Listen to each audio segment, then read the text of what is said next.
yan. Uy, ito ka na pala. Oo. Kala ko mamaya ka pa eh. Ay, akala ko tatagal ako eh. Bumili ka na ng ng pagkain natin tanghalian. Hindi pa eh. Okay lang. Okay lang yan. Kasi alam mo ba, minapanood ako sa TV. Oo. Ano yun? Sabi doon, okay lang daw na walang pera.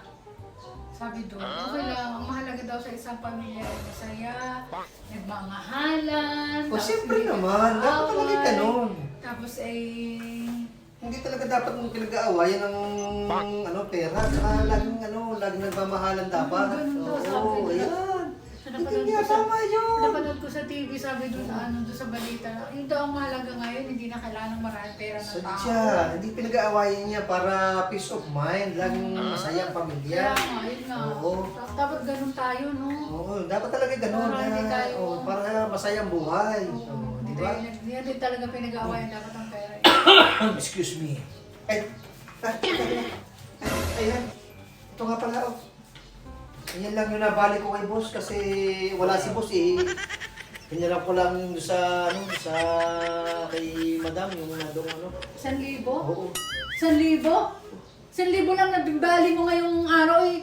Sa isang katapusan pa ang sahod mo, magbabayad ng kuryente, tubig, bibili kayo ng pagkain, magbabayad ng pisyon. Saan mo na ang Ayun nga yung nabalik ko na wala kasi si boss eh. Anong bibili natin? Paano tayo bibili ng pagkain? Paano tayo kakain ito? 1,000? 1,000 kakasya Pagkain ba na to? muna, gagawa ko ng paraan. Anong pagkain? Ibabayad nga sa kuryente. Ang laki ng bill natin. 2,000 ang kuryente natin. Ang tubig natin, 500. O paano ito magkakasya? Paano magkakasya itong 1,000? Saan ito aabot? Hayaan na muna ako lang Hindi ilaw. pwede kayaan. Kailangan may pera. Kulang to. Bumalik ka to. Bumalik ka to sa amo mo. Bumalik ka Ano to. ba? Bumalik ka to sa amo mo. Oh, bumalik ka to. Bumalik ka to. Bumalik ka.